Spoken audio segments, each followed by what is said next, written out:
Olá, pessoal.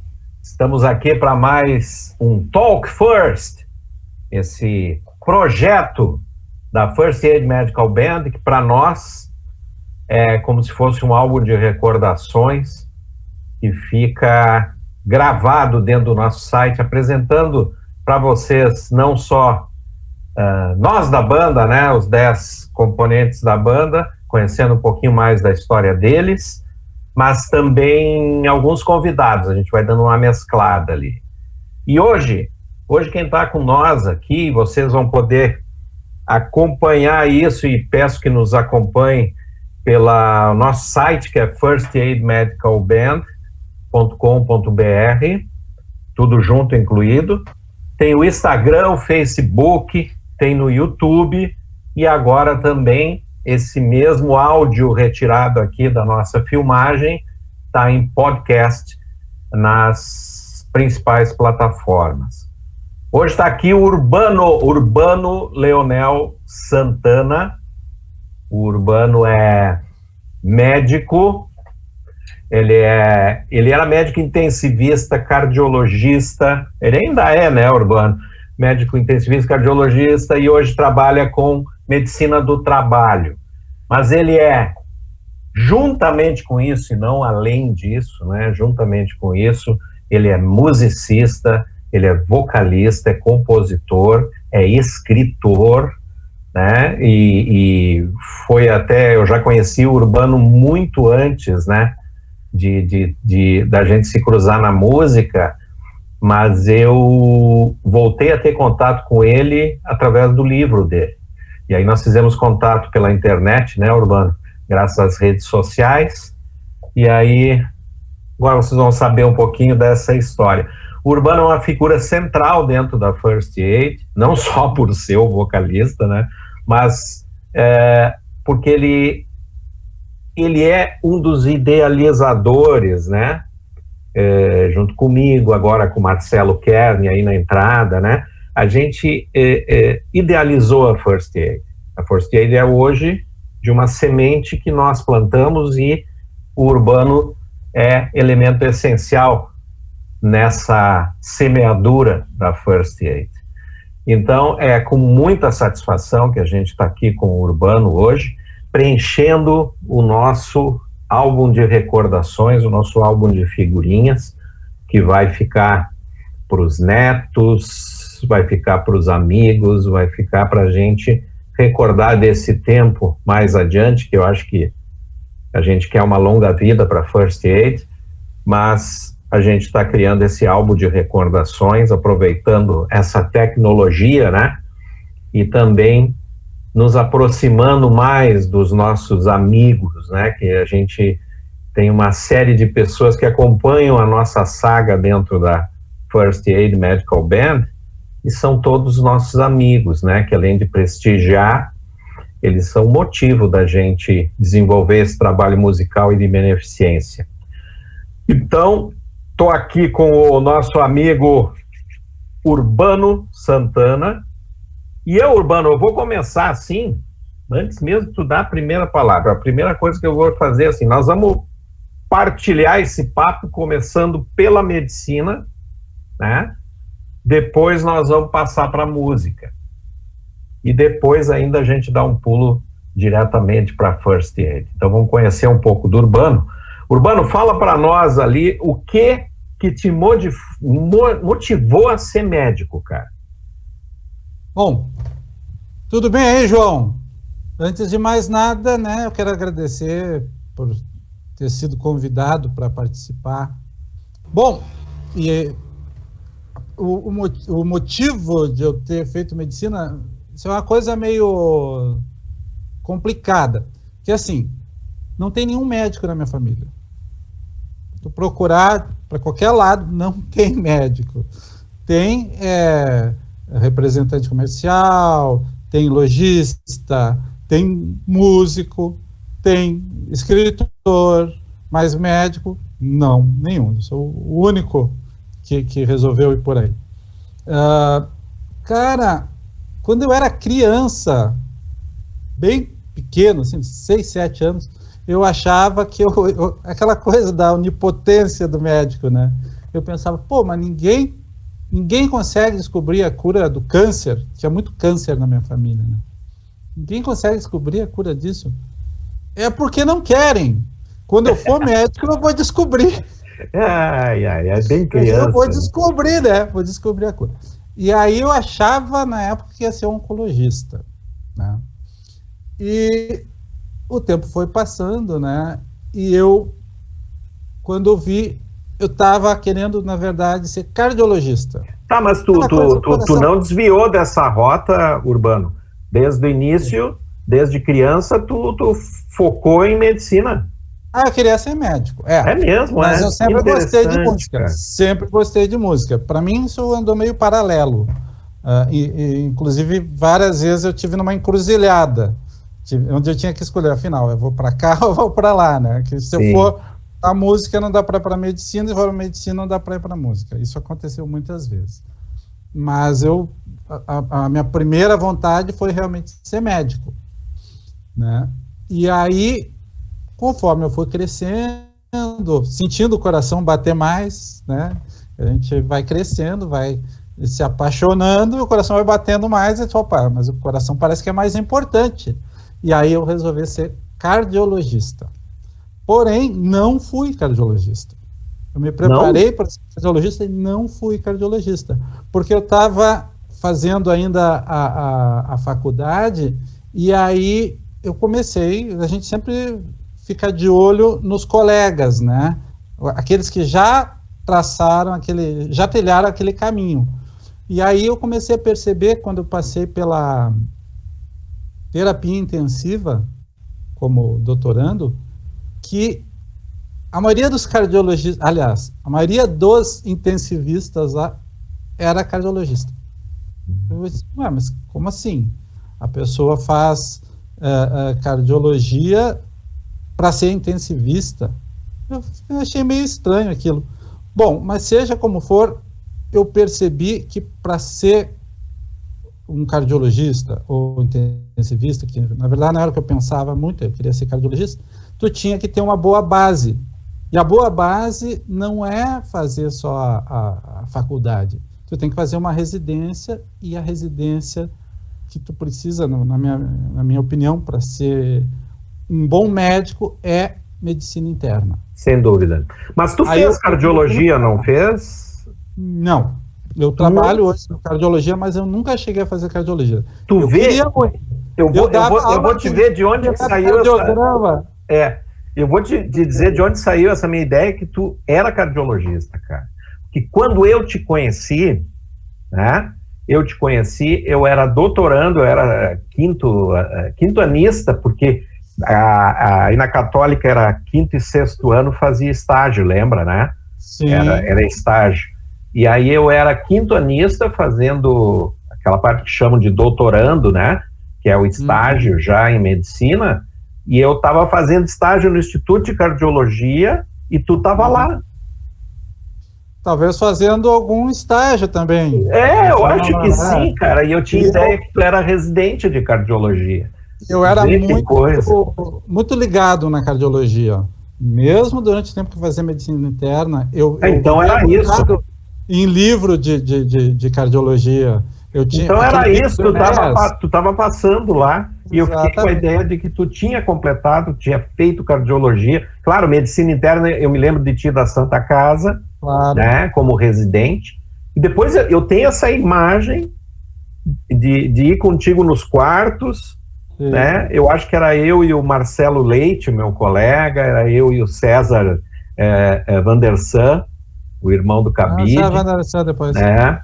Então a gente ia meu colega depois. Isso, a gente ia contigo nos quartos e tal, e eu fiquei com essa ideia da cardiologia ali. Né? Na verdade, eu sempre tive muito conectado com a cardiologia. Aquele livro do Enéas, que era uma bíblia desse tamanho, eu li todinho aquele livro. Li assim como se fosse um romance, não estudando os pedacinhos. Eu li de cabo a rabo. Né? Então tinha essa coisa, sempre gostei. E aí eu me metia a dar aula de eletrocardiograma para os doutorandos e para os estagiários. Lá pelas tantas, juntava uma turma, que eu vou dar aula de eletrocardiograma para vocês. Então, talvez tenha sido também por aí que tu... Pode ter sido. E aí tu fizeste a medicina interna e fez a residência em intensivismo daí? Eu fiz a residência em medicina interna e aí fui pro Exército. A gente já encontrou lá no Exército também. Aí depois sofri um acidente quando eu estava no Exército e voltei para UTI como paciente, UTI centrado em Santa Casa. Tu passou um perrengue aí, né? Foi um acidente muito grave. Tu ficou com alguma sequela no teu joelho, né? E eu me lembro de ti naquela época do Exército lá. Foi bem aquela época o acidente, né? Foi bem importante. Foi bem ali.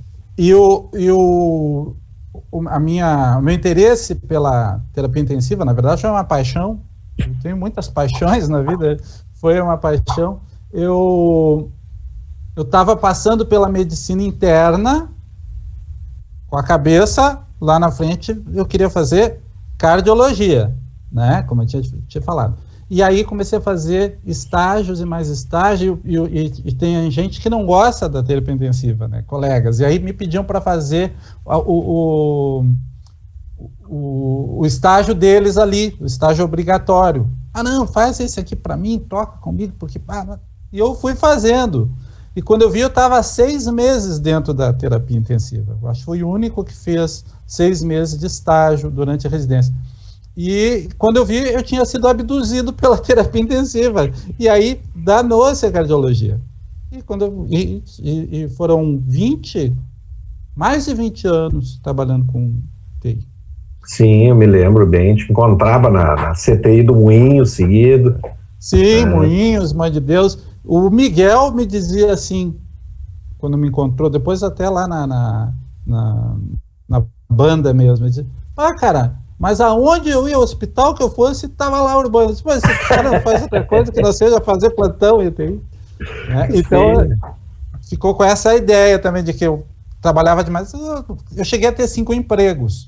Foram 20? Quantos anos de UTI? Mais de 20. Mais de 20. E aí, conta essa transição para a medicina do trabalho ali. Pois é, cara, a transição para a medicina do trabalho também é outra coisa bem estranha, é mais esquisito, porque eu odiava a medicina do trabalho. Eu, quando terminei a terapia intensiva, fui trabalhar no Pereira Filho, lá na época era a UTI de transplantes. E quando eu saí do Pereira Filho, foi para trabalhar no Moinhos.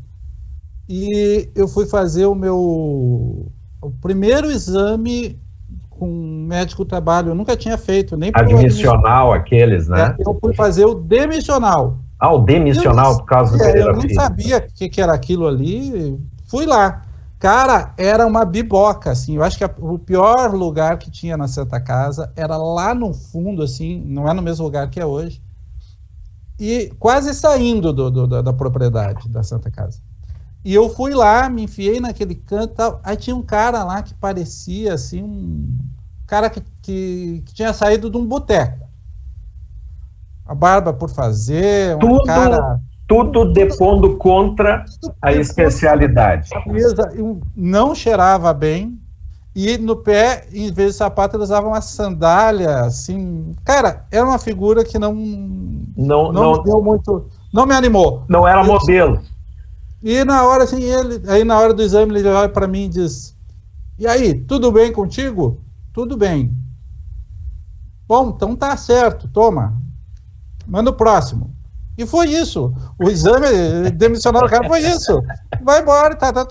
Ok. Aí eu saí com uma impressão tão ruim que eu disse: eu nunca quero fazer isso aqui. É a pior especialidade do mundo. E aí tinha a minha afilhada de casamento resolveu fazer medicina do trabalho. Bom, não posso me meter na decisão dela. E aí ela começou a trabalhar numa empresa de medicina do trabalho que era meio grande, não me lembro o nome, e ela começou a me incomodar. Ela me incomodou uns 10 anos, sem brincadeira. Tu tem que vir aqui porque tu tem que ajudar, porque a gente precisa, não sei o que tá. E eu fugia, eu disse, não tenho tempo. Sim, pela impressão, né? E aí, não quis. Depois que eu devagarinho fui deixando a terapia intensiva, fui diminuindo os plantões, diminuindo os hospitais, até daqui a pouco eu não estava mais na terapia intensiva. Aí me convidaram para fazer umas substituições, estavam precisando que eu quebrasse um galho numa empresa que parecia boa, né? E eu fui lá dar uma olhada, assim, vou dar uma olhada. E gostei, cara. Aí a coordenadora veio me perguntar, e aí, o que tu achou o primeiro dia de trabalho? Eu disse, eu achei muito fácil. Porque, cara, tu saía da UTI, né? Enfrentava. Sim, imagina o que era, né, cara? Só paciente grave. Cabeça, e eu disse, eu achei muito fácil. E os colegas não gostaram. Da medicina do trabalho não gostaram daquilo, não gostaram de mim. O cara chega aqui dizendo que é fácil. E eu sei que na primeira semana eu fazia 20 horas, estava fazendo substituição. Aí na segunda semana eu já estava contratado fazendo 40 horas. E, bom, tu não pode trabalhar muito tempo como só quebrando um galho, tu tem que ter a especialização. E aí eu fui estimulado, fui por livre espancada vontade, fui lá fazer a especialização em medicina do trabalho na URGS, né? E não saí mais e me descobri, cara, é a coisa que eu mais gosto de fazer. Eu percebi que é muito importante a medicina do trabalho. O médico do trabalho tem uma vantagem que nenhum outro tem.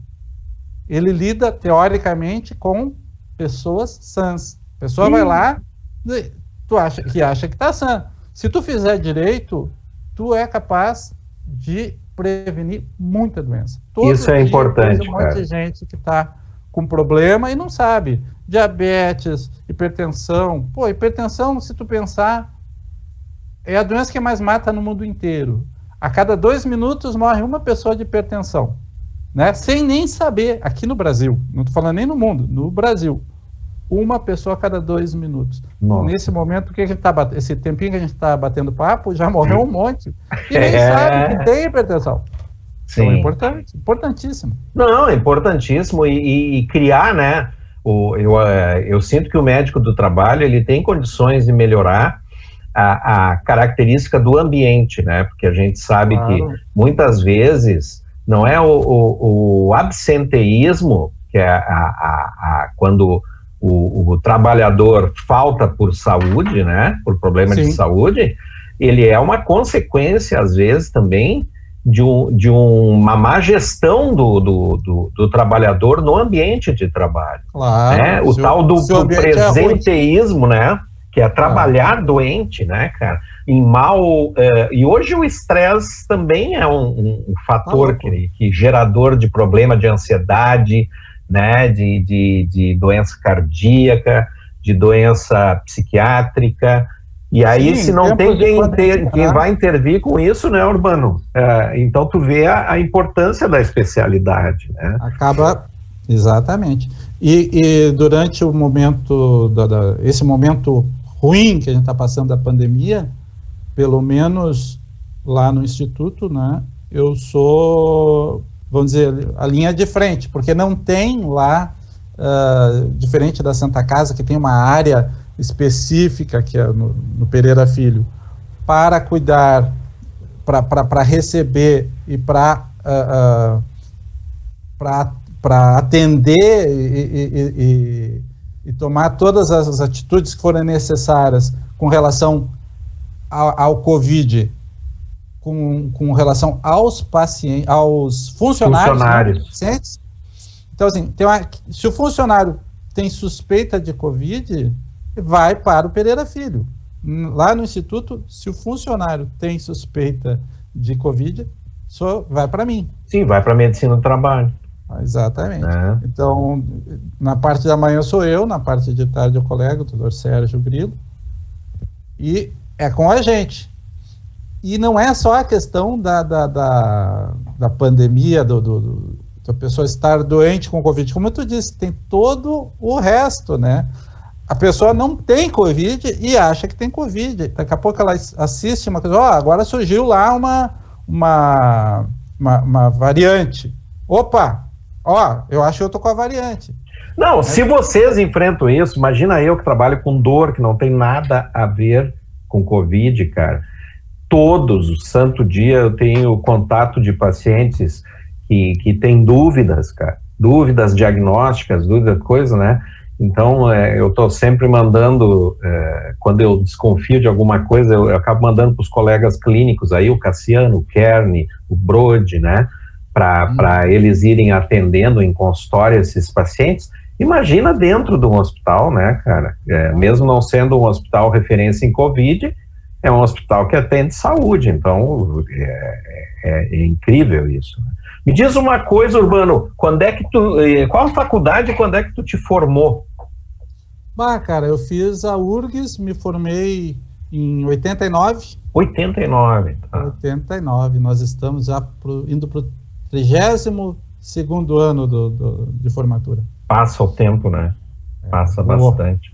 E aí depois eu fiz a minha especialização em medicina interna na Santa Casa. Essa eu me lembro bem. Terapia intensiva também na Santa Casa. E depois medicina do trabalho na URGS de novo. Na URGS é no Clínicas que tem a coisa ou é separado numa escola? Na verdade, na URGS tem no Clínicas a residência em medicina do trabalho. E tem a pós-graduação, que é na URGS, lá no como é? CEDOP, que é a área de cursos. Medicina preventiva. Dentro da medicina preventiva. Exatamente. Tá. E aí foi o curso que eu fiz, né? A pós-graduação. São 2 anos de especialização. É o único curso que é reconhecido, fora as residências, né? O único curso que é reconhecido pela ANANT, a Associação Nacional de Medicina do Trabalho. Bacana, cara. Me diz uma coisa, então.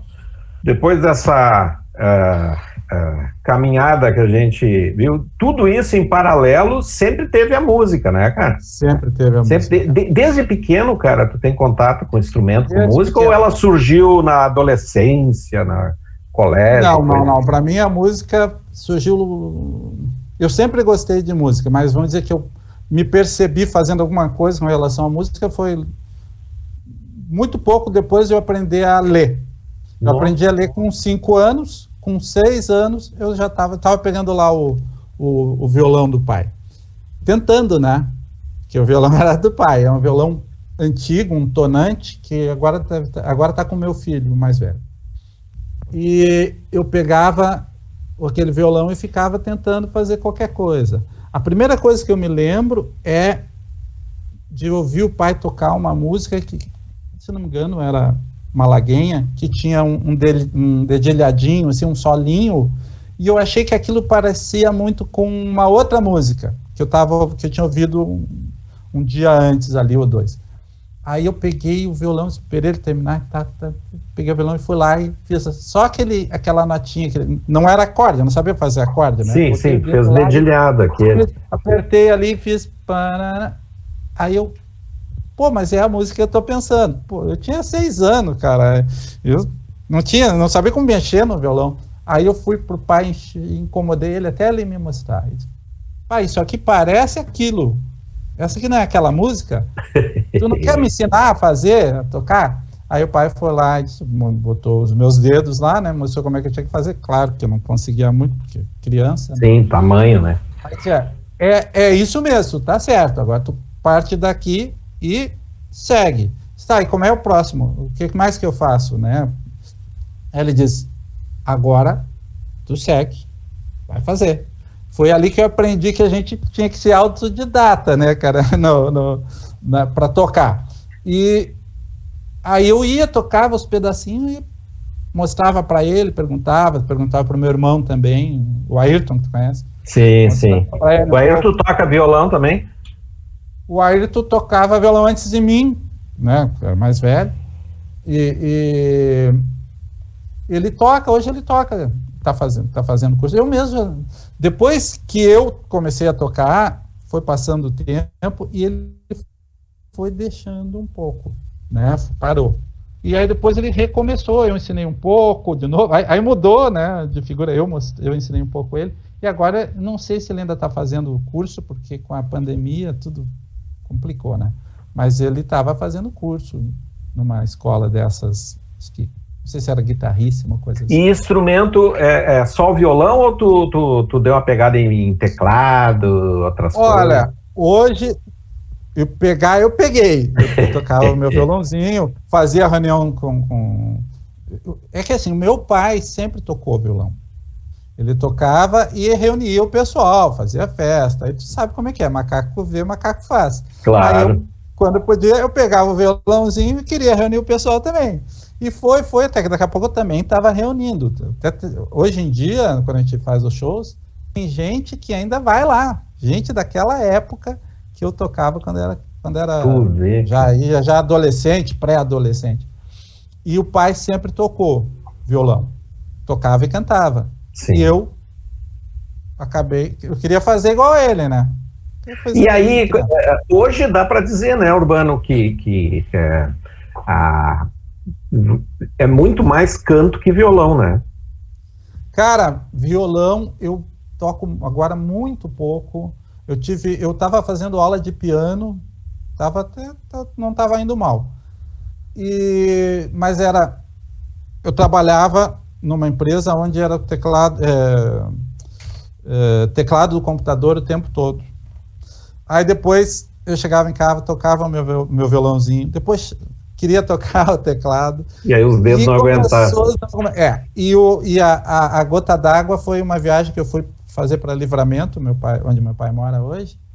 E aí eu fui com meu irmão e levei um cubo mágico. Além de tudo, eu queria aprender a fazer o cubo mágico. Aí ficou o tempo todo fazendo essas coisas. 6 horas de viagem no cubo mágico, detonei tudo. Então hoje eu tenho violão, mas eu tento tocar, começa a doer. Eu deixo. Algumas músicas assim que a gente quer fazer tem que fazer no show, então alguma coisinha que eu tenho que pegar, eu vou ainda. Pego. Sim, mas não com muita resistência ali. E como é que surgiu a coisa da voz, assim? Quando é que tu começou eu vou dizer assim, levar a sério no sentido de procurar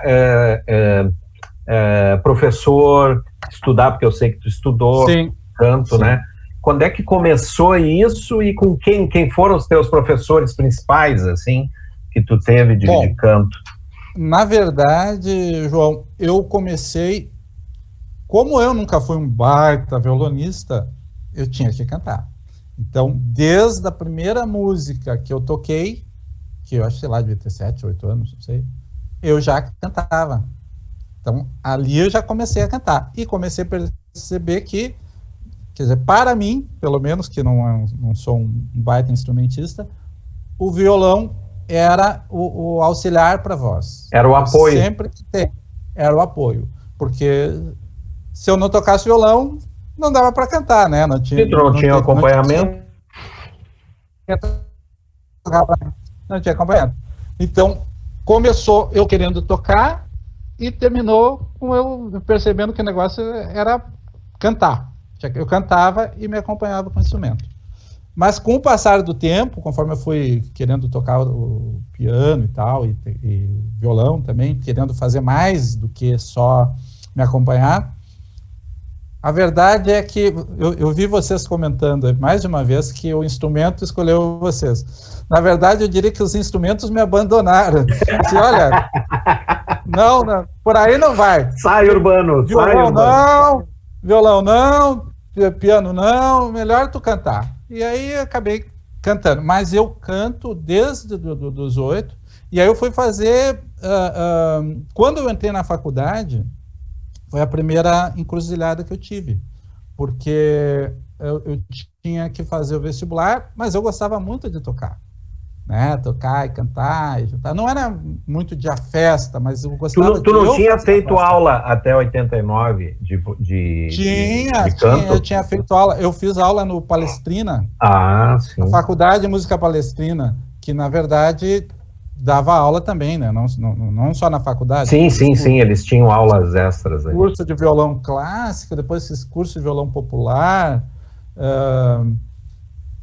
Participei de festival lá, ganhei num deles o 3º lugar no Festival de Música. E estudou canto lá no Palestrina? No Palestrina, não estudei canto. Estudei, até teve uma professora que tentou ensinar, mas era assim, eram umas dicas para o festival. Tá. Né? Que não deram muito certo. Na verdade, ela disse, não, tu tem que cantar mais agudo e tal, e assim que acabou bagunçando o coreto. Eu paguei muito mico na minha vida. Inclusive, nesse festival, eu paguei um mico, porque eu fui cantar, era para cantar de um jeito, e eu fui seguir a orientação e ferrou tudo. Acabei cantando em falsete. Não errei. Eu não é assim, ferrei. Ferrei. Né? Tirei mas acabei tirando o terceiro lugar. A música era boa. E aí, depois disso, eu tive aula também de violão com o professor Luiz José, que é o fundador do grupo Reminiscências, é um grupo de choro. E eu fazia aula com ele, porque ele estava... A intenção dele, como ele precisava de alguém que tocasse violão, ele gosta mais de tocar o bandolim, né, cavaquinho, mas principalmente bandolim. Ele disse, olha, eu vou te treinar e aí se tu fizer direitinho, tu vai entrar no grupo Reminiscências. Eu, gostei daquilo, só que aí tinha a faculdade, medicina. Tinha o vestibular se aproximando. Aí tive que largar. Então, várias vezes eu larguei a música, abri mão para poder seguir a medicina. Aí, quando eu entrei na faculdade, eu fui fazer o coral da URGS. Aí fui pro coral da URGS. Agora vai. Agora estou na faculdade, não tem mais problema. E o coral da URGS, assim como o da OSPA, que depois eu participei também, é muito absorvente. Ele não aceita que tu faça outra coisa junto. Tu tem que estudar, e eu não sabia muito ler partitura, tinha que aprender e ensaiar muito, né? Eu nunca tinha cantado em coral. Moral da história, fui muito bem no coral, mas tomei ferro em histologia no primeiro ano da faculdade. E aí, com isso, tive que largar também. Larguei o coral da URGS. E aí, eu comecei a fazer um outro lá, que era o Madrigal do Instituto de Artes, que também é da URGS, que aí ocupava menos tempo e tal, para não perder. Te manter ativo. É. E o pior... E nada de banda nesse período, nenhuma banda, nada de coisa. Não, banda não. Só canto coral, então. Eu me apresentava, antes mesmo do coral, eu me apresentava lá na URGS, desculpa, na URGS não, no Biociência? Né? Não, puxa vida, cara. Do que agora, não, ali na Redenção, cara, como é o Araújo? O Araújo Viana. Tinha um programa eu não sei se era da Faculdade de Música ou que era, que todo domingo de sol, lembra que o Araújo não era coberto, né? Sim. Todo domingo de sol a gente podia ir lá e se apresentar, né?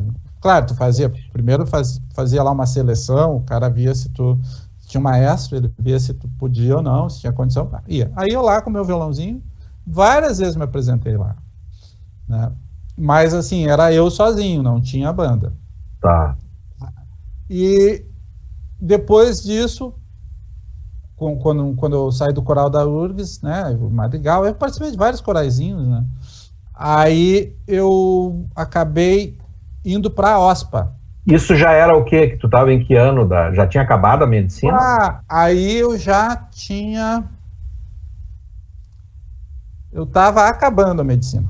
Tá, estava nos últimos anos. Antes de ir para o exército, estava no finzinho.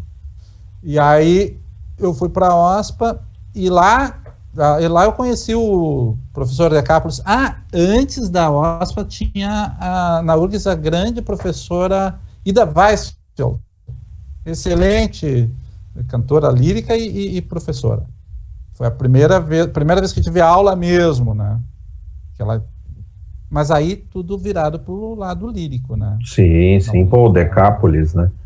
Depois eu tive o Decápolis lá na OSPA.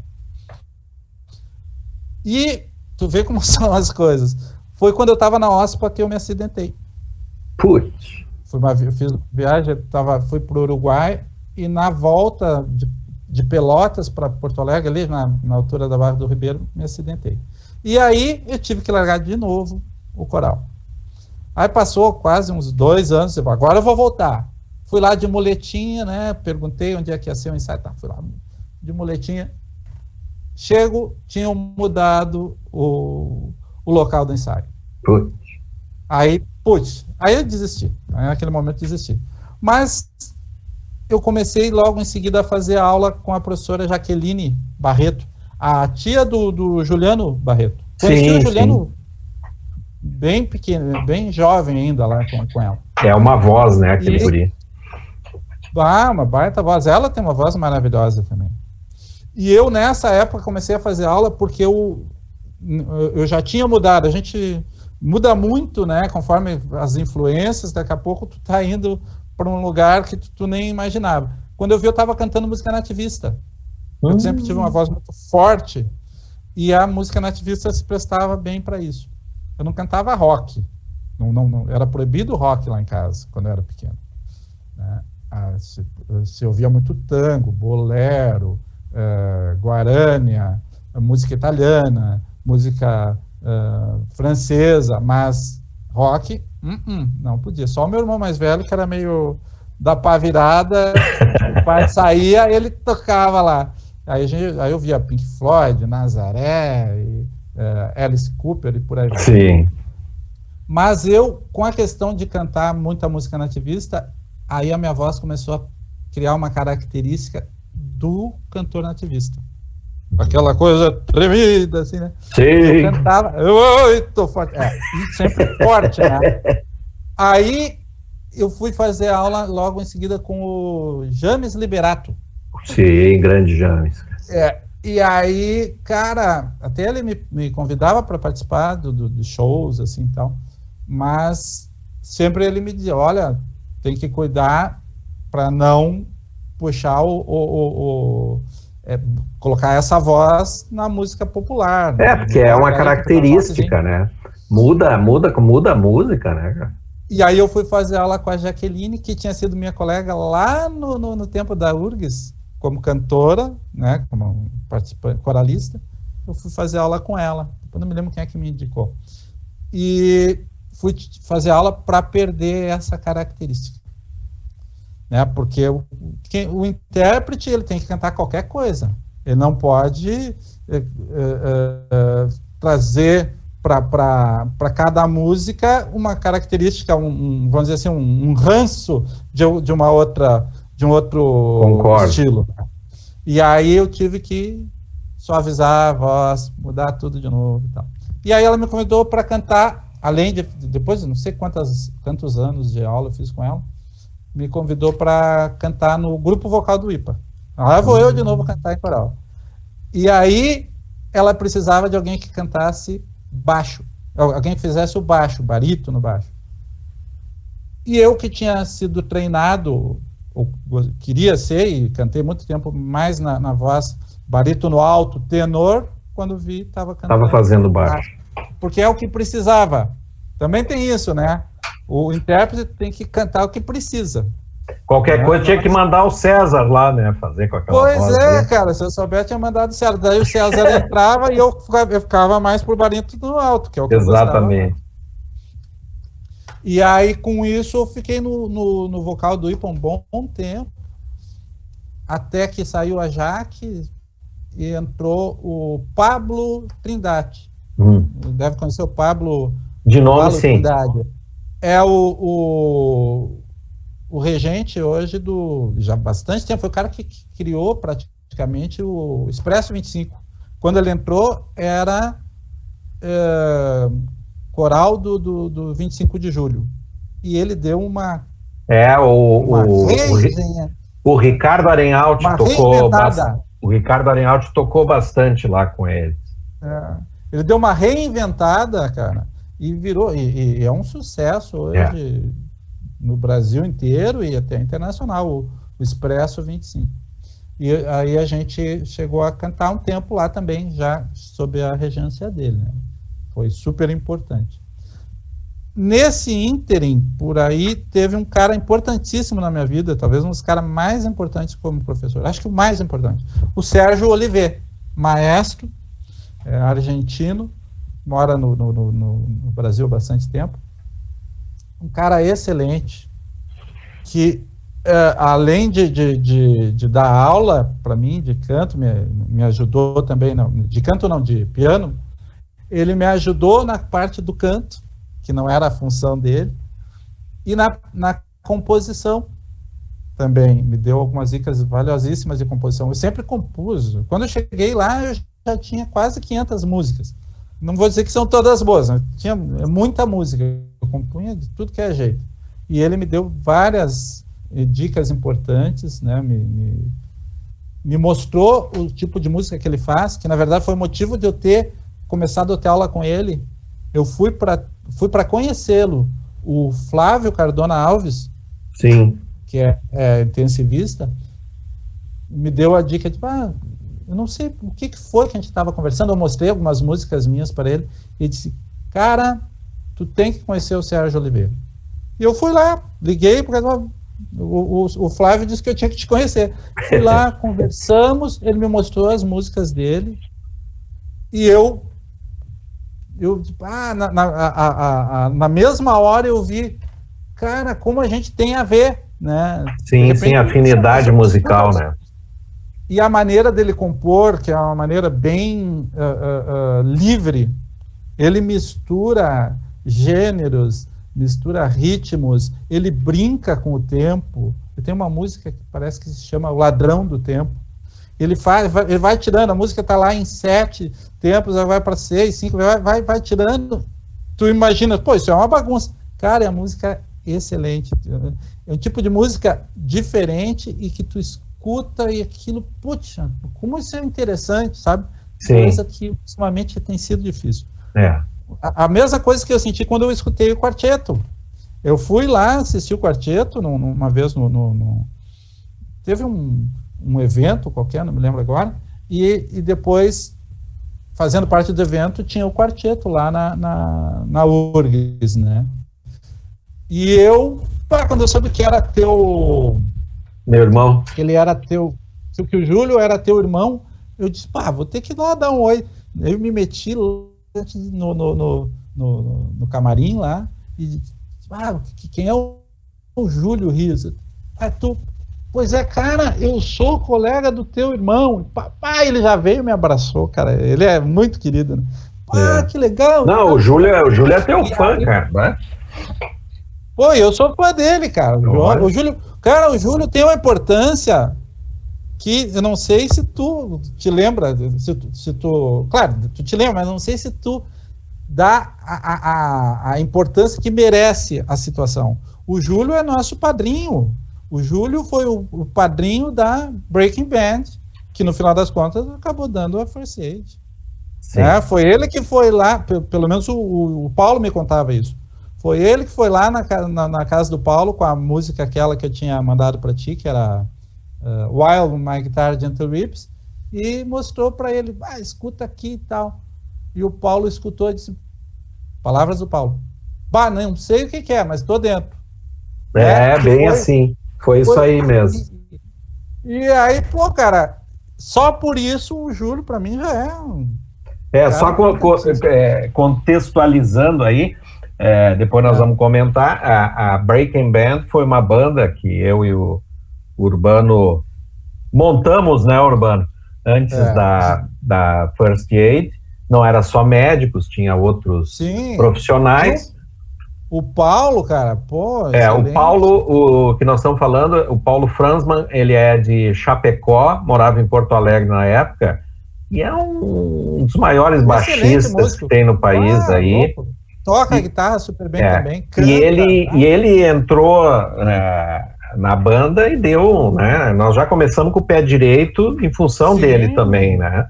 Verdade. Então essa é a participação do Júlio, porque coincidentemente ele era vizinho de porta do Júlio, e o Júlio se dava com ele. Bateu na porta mostrou a nossa música lá, e ele disse, tô dentro. E aí ficou realmente até o final da Breaking Band, né? Até ele se mudar para Chapecó novamente, ele participou com nós ali. Baita parceiro. Nossa, foi muito bom, né? E para nós foi muito bom, né, Urbano? A Breaking Band, ela nos deu um lastro novo, né? Era a faísca que faltava, né? Para eu voltar para música. Na época eu tocava bateria, né? E essa, deixa eu te interromper nessa. Não, eu tocava bateria. E aí, um dia, eu soube, acho que comentou com alguém, e aí eu soube que tu tocava trompete. E eu dizia, pá, João, tu toca trompete? Tu não gostaria de dar uma palhinha, de repente, num show aí e tal, esse trompete? Tu olhou assim pra mim, fez um muxoxo. Não. Deixa isso pra lá. 20 anos sem tocar, velho. 20 anos eu tava, Urbano. Trompete, até mudando o nome de grupo. O quarteto, Maldonado, João, o quarteto do Maldonado virou quinteto por causa do João. Não, cara, foi uma coisa, realmente, a virada ali para First Aid, quando nós decidimos montar uma banda médica, eu queria muito reunir esse pessoal ali, que é do bem e tal, e aí a entrada do Marcelo Kern tinha que ser na bateria, né, cara? Aí eu tinha pensado, bom, vou fazer um pouco de percussão, que eu gostava também, e vou me arriscar, como o Urbano falou uma vez aí, vou dar umas palhinhas no trompete. E aí não tem, é aquilo que a gente falou do instrumento de puxar, né, cara? Foram tantos anos, eu comecei a tocar trompete com 6 anos de idade, e toquei até meu 3º ano de faculdade de medicina, cheguei a tocar profissionalmente vários anos, e aí não tem, né, tu vai lá e dá uma coçada no bichinho e ele vem com tudo, né, então hoje já fazem aí exatamente é o mesmo tempo de vida da First Aid, tem eu de volta pro trompete, né, então isso eu devo à First Aid também. Né? A volta ao trompete foi uma coisa que está me dando muita satisfação. Mas me diz uma coisa, cara, vamos pular a Breaking Band ali e vamos para cima da First Aid, velho, tá?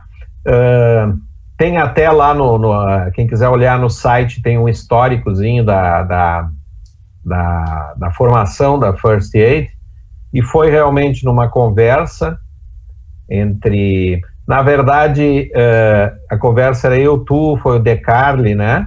Que também continuou na First Aid no início, o André Meregali, aí entrou o Marcelo Kern para fazer a bateria, e o Cassiano no baixo, que era... nosso mote era ser uma banda médica. Ponto, né? Então juntar médicos para tocar junto. E aí entrou também o Miguelzinho Gus na harmônica, e essa foi a formação inicial da First Aid. Depois o De Carli, por motivos profissionais também, estava cheio de viagem. Naquela época ele estava explodindo a bariátrica, eu acho, né? Que ele tinha aula para dar sobre bariátrica por vídeo na América Latina inteira, e ele estava muito difícil para ele ensaiar.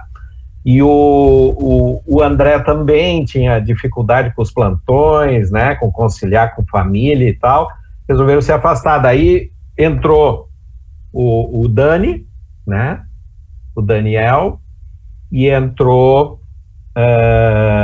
o César, né, para completar.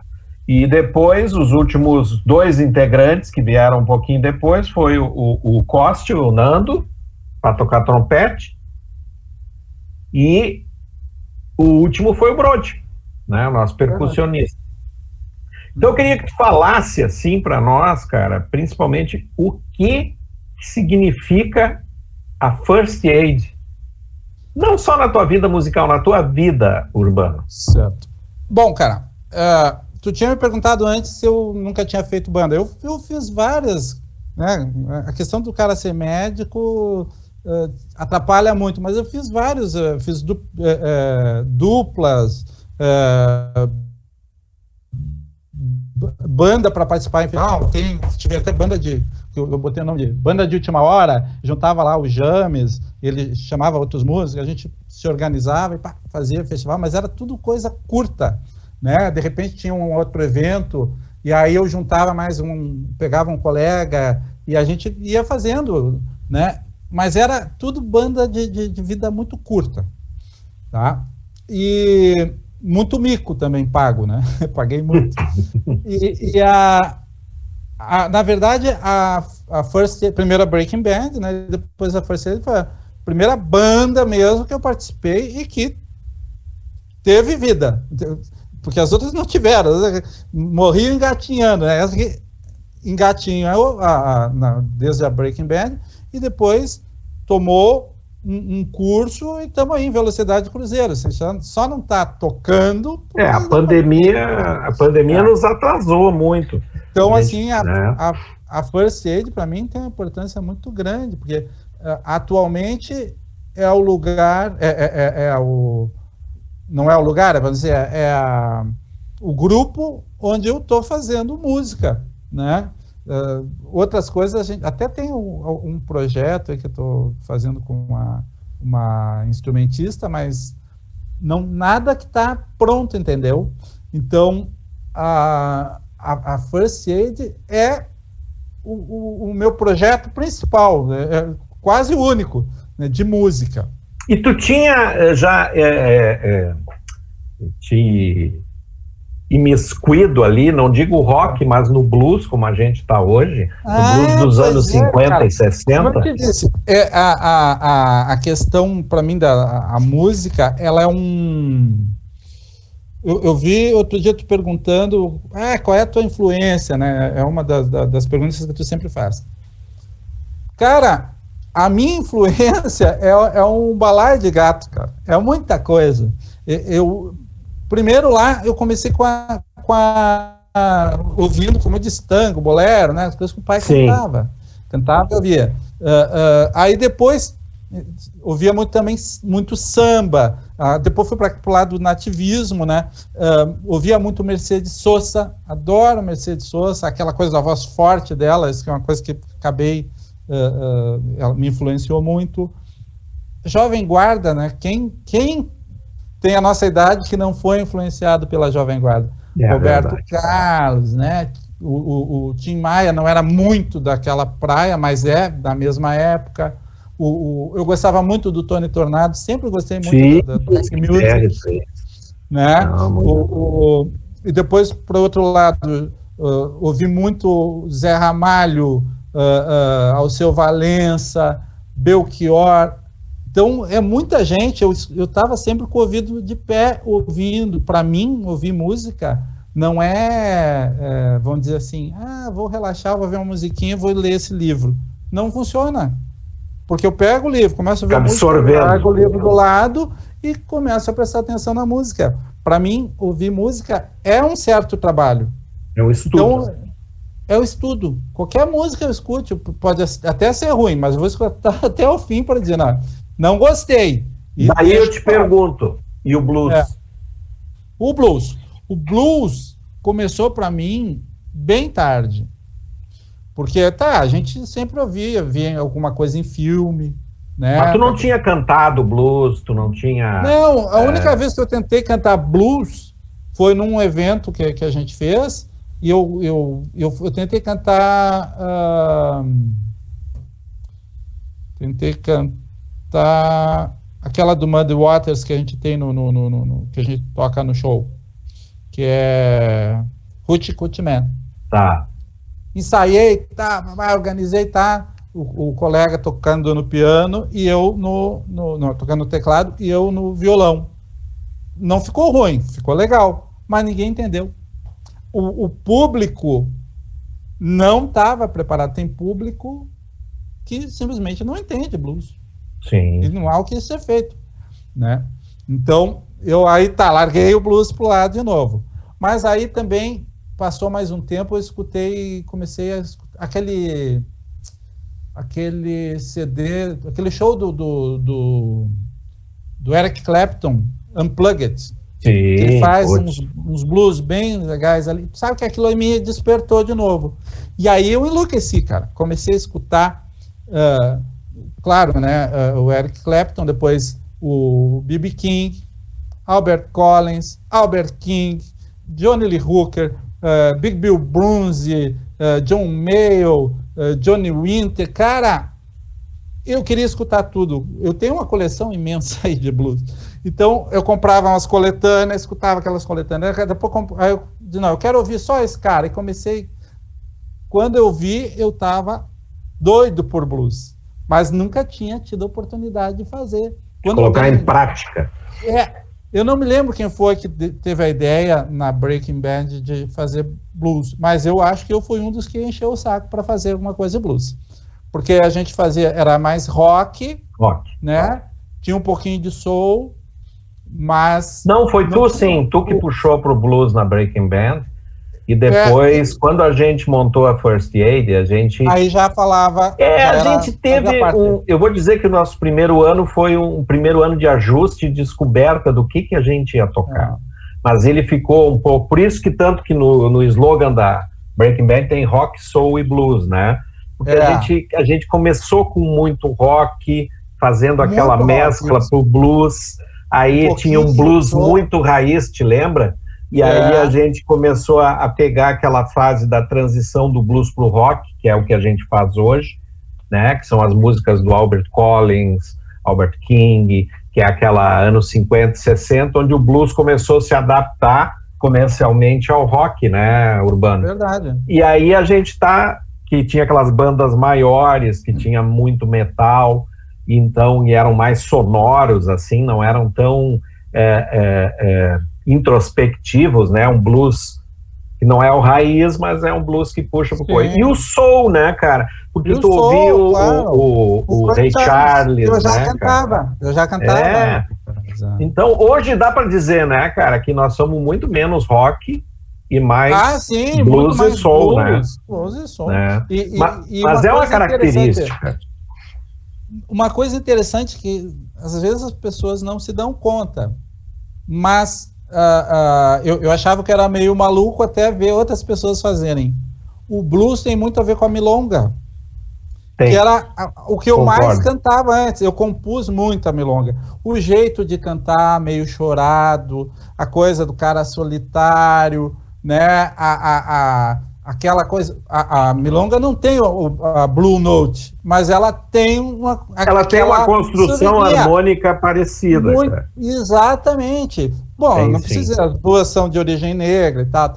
Bom, e aí eu pensava, pô, que coisa é isso? Eu ficava de ouvido em pé, como eu te disse. Até que eu ouvi daqui a pouco lá o Bebeto Alves fazendo...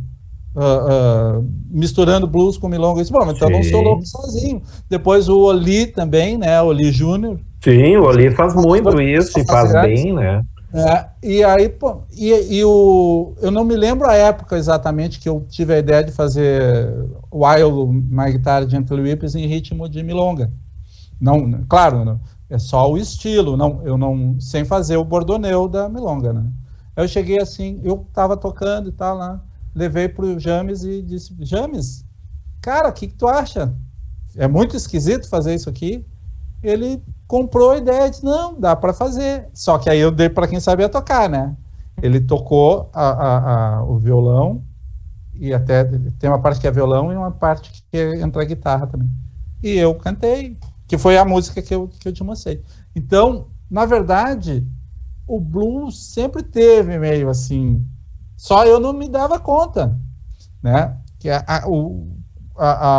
eu sempre gostava, quando eu via em filme, tipo, que legal, os Irmãos Cara de Pau. Esse é um grande exemplo, né? Puxa vida, eu adorava, mas aí só não sabia como fazer, vou cantar para quem? As pessoas, como eu disse, quando eu tentei, não funcionou. Então o blues, adoro, eu sou louco, cara. Se eu tô meio chateado, ou se eu tenho alguma coisa para fazer que eu não tô afim, eu taco o blues. E o que tu tá ouvindo ultimamente, cara? Cara, blues sempre.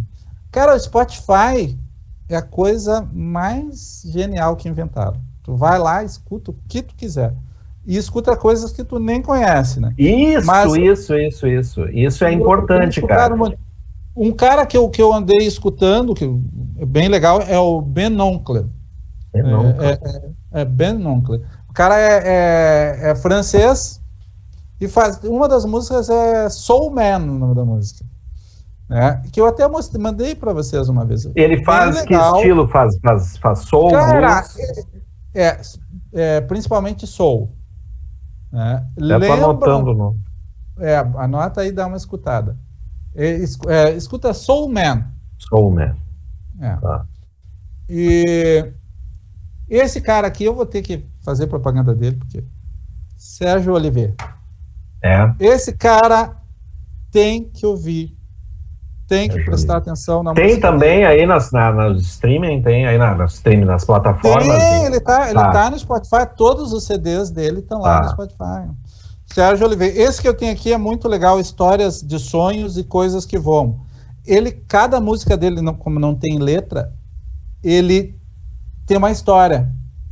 Então aí tu abre claro, isso tu não vai conseguir lá no Spotify. Sim, não tem os encartes, né? E o encarte conta de cada música a história, né? Bom, esses caras aqui eu continuo ouvindo.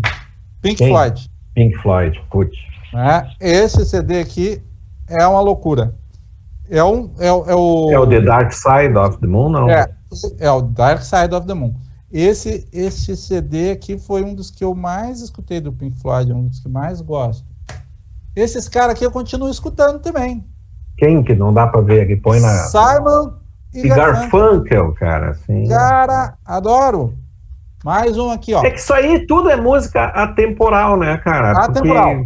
É música que não parou, né, cara? Não é um hitzinho, né, cara? Esse que é o... Quem não ouviu ainda, por incrível que pareça, tem que ouvir. Barcelona. Freddie Mercury e Montserrat Caballé. Bom, isso aí é outra... Isso aqui... Bom, o Freddie Mercury, falando em influência, é um dos caras, assim, pra mim... eu não canto igual a ele, nem tenho pretensão. O Freddie Mercury, pra mim, é o exemplo do inatingível. Né? É uma coisa impressionante, né, cara? É uma coisa impressionante. E é uma unanimidade, né, cara? Todo mundo. É difícil tu ver alguém que conheça música e não referencie, né, o Freddie Mercury em vocal, né, cara, em voz. Eu sempre gostei do Queen. Para mim é uma das bandas as melhores que existem. Um dia eu estava passando lá na Praça Otávio Rocha, tinha lá a Musisom. Eu estou passando assim, daqui a pouco eu começo a escutar uma música e eu fui obrigado a parar, ouvir mais um pouco e entrei na loja. O que tá tocando aí? Eu achei que era o Freddie Mercury, né? Mas tinha aquela outra pessoa junto que eu não conseguia, sabe? Tava tocando How Can I Go On? Cara, eu não conhecia, entrei, pedi o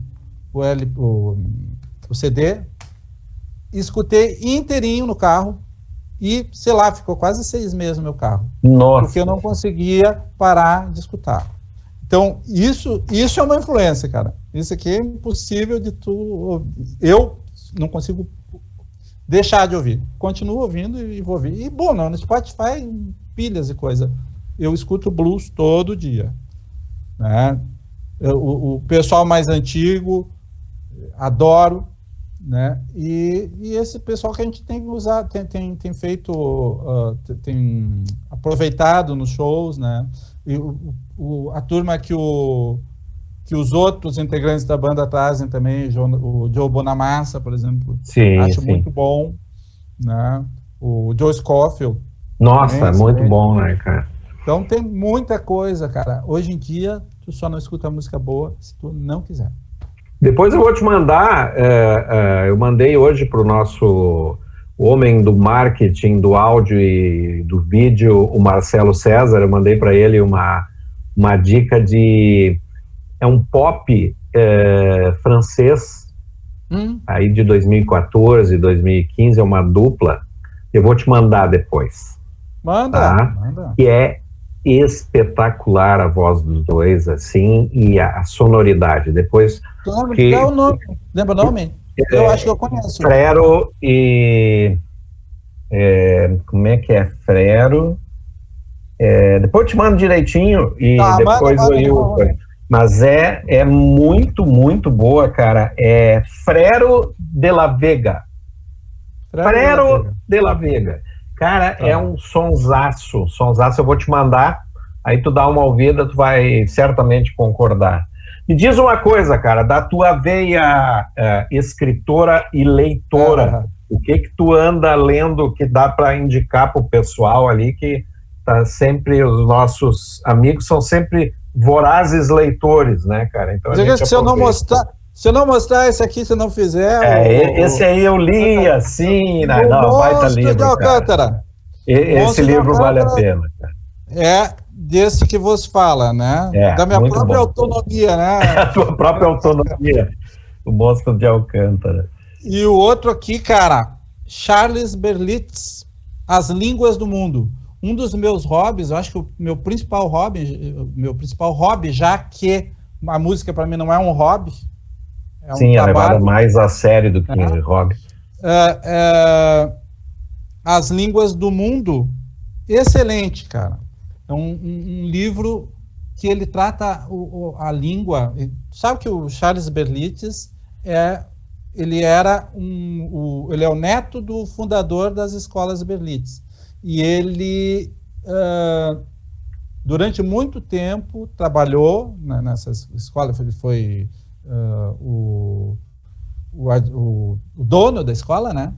E depois ele largou, porque ele tinha outros interesses. Ele é um poliglota, fala, sei lá, acho que quase 20 idiomas. E ele deixou a escola, né? E começou a escrever. Viaja muito, né? Ele escreveu sobre o Triângulo das Bermudas, o Mistério da Atlântida. E ele encara as línguas, os idiomas, como um outro mistério a ser desvendado. Tem coisas impressionantes. Por exemplo, essa característica das línguas do Oriente, das línguas da Ásia, japonês, chinês, coreano, chinês principalmente, que cada vogal não é só uma vogal, ela tem várias tonalidades, né? Um I não é só um I, é um I, é um ele tem várias, uma única vogal tem várias tonalidades.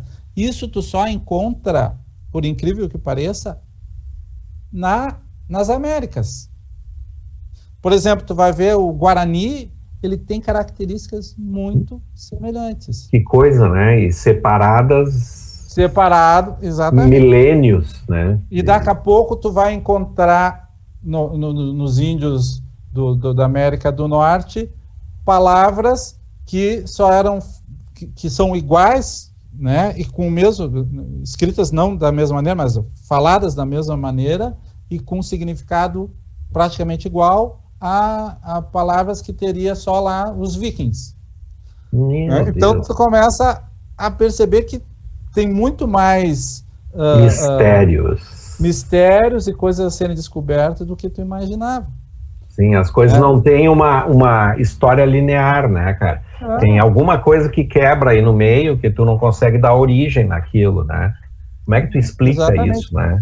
E coisas assim, que são comuns a todos os idiomas. Por exemplo, a palavra para dizer mãe, a primeira palavra que a criança fala é mãe. Então pega a boquinha e diz mãe. É igual praticamente esse som. Mama. Tem tudo que é idioma. Não só dos ocidentais, como também dos orientais. Uma pequena variação fonética, assim. Uma pequena exceção é haha, que é do japonês, mas ainda assim eles também têm um ma lá que serve para mãe. Então, isso é uma coisa impressionante. A segunda palavra que geralmente a criança fala é o pá. Esse pá, o ba, é também universal. Essas coisas que me fazem adorar estudar idioma. né? É interessantíssimo, né, cara? Então esse livro vale a pena ser lido. Não, E boa dica, cara. O outro livro que eu estou lendo é Malenk Prince.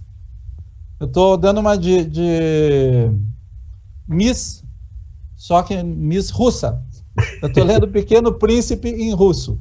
Puta vida, cara. Porque assim, quando tu estuda um idioma, e o que eu estou estudando atualmente é o russo, tu tem que ter um jeito de sedimentar isso. E aí tu precisa ler alguma coisa nesse idioma. Tu não vai ler um romance imenso, né? Então, o Pequeno Príncipe é um livrinho pequeno, simples de ler, embora muito profundo, né? E que eu encontrei um site onde tem em todos os idiomas que tu imaginar.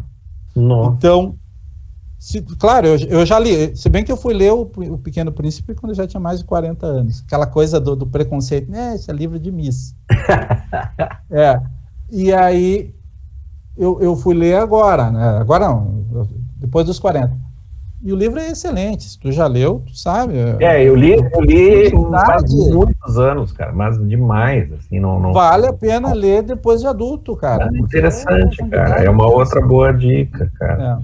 Uma boa dica. E se tu gosta de estudar idioma, vai lá, tem um site, que eu depois posso dar a dica para vocês, que tu pode ler em qualquer idioma. Que bacana. É muito legal. Sim, para estudo é bárbaro. Ô, Urbanão, cara, diga lá. Nós estamos chegando no fim aqui. Queria te agradecer ali esse nosso papo aqui, que vai ficar de registro para a posteridade, né? Então é mais um álbum, mais uma figurinha no álbum da First Aid, que está coladinha ali, né? Nessa nossa história, que eu espero que ainda avance anos e anos, né? Agora a gente está naquela fase de gravações, gravando o nosso repertório devagarinho, esperando o momento em que as coisas voltem à normalidade para a gente voltar pro palco, né, cara, que é tão legal, claro, né, cara, putz, aí os ensaios, né? O palco, né, cara, que é o grande objetivo da banda, junto com a beneficência, né, então a gente, por enquanto, vai matando a saudade da banda aqui, se encontrando, conversando, gravando, e tenho certeza que um dia vai passar. Te agradecer, Urbano, te agradecer de coração ali. Vamos ver quem é que vai ser o próximo da lista, né? Que vai vir pro... Deixa eu só fazer uma última Fala, Urbana. O pessoal sempre pergunta: vocês tocam de graça? Não, a First Aid não toca de graça. Eu acho importante falar, porque as pessoas interpretam errado. Você toca... Não, nós não tocamos de graça. A gente toca, recebe e doa. É isso. A gente jamais tocou de graça. Não. Toca e doa o que recebe. E toda vez que a gente for fazer algum show, a gente até pode fazer show, alguém convida, sim, mas o show vai ser pago e o dinheiro vai ser destinado àquela causa que tiver, que for mais importante no momento. Isso aí, inclusive, no nosso site está muito claro, né, cara? A nossa finalidade é beneficência, então não tem como a gente fazer a beneficência se a gente não entregar a música e recebe alguma coisa, né, em troca disso. Eu acho que tu foi muito feliz nessa colocação ali, porque ninguém aqui toca de graça, né? A gente, o que a gente faz é direcionar o ganho, né, para quem está necessitado naquele momento, porque a gente tem outra profissão, né, também. Claro. Então, a música ficou sendo uma forma de beneficência para esses 10 caras da banda aqui, para a gente tentar devolver para alguém, tá? Isso aí. Então tá, meus amigos, mais um Talk First que está encerrando. De novo, convido vocês todos a visitarem o nosso site. Lá tem o repertório da banda, tem até os vídeos de onde a gente se inspirou para fazer as nossas versões da música, né? Tá todo lá, tem vídeos das inspirações. Tem o nosso Instagram, que o Marcelo está sempre alimentando ali, já o Facebook também. No YouTube tem lá, claro, dá para acessar pelo nosso site, mas temos o canal no YouTube e agora o podcast, que vai estar aí na Apple Music, na Spotify, no Deezer, tá tudo ali para quem não tiver vendo a nossa imagem aqui, vai estar ouvindo aí enquanto toma banho, lava a roupa, lava o carro, né? Enquanto está se preparando para dormir, vai ouvindo as histórias da First Aid. Tá vendo o nosso álbum de família, que a gente é uma grande família, na verdade, né? É verdade. Vai desfrutando com nós, e lá agora também está entrando os nossos amigos da First Aid também estão sendo entrevistados e colocados lá. O Paulo, né? Paulo Frantzman, não esquece. Sim, sem dúvida. Tá na lista aí. Não, ele está na lista, né? E o Paulo tá agora envolvido com um projeto na Inglaterra, né? É um projeto grande ali, então agora a gente não consegue pegar ele muito, mas logo a gente cata o homem ali. Tem vários na lista, nossa, tem bastante gente. Vai ter muito Talk First pela frente aí. Grande abraço, então, pessoal. Até a próxima. Obrigado, Urbano. Tchau. Eu que agradeço, João. Abraço pro Mano.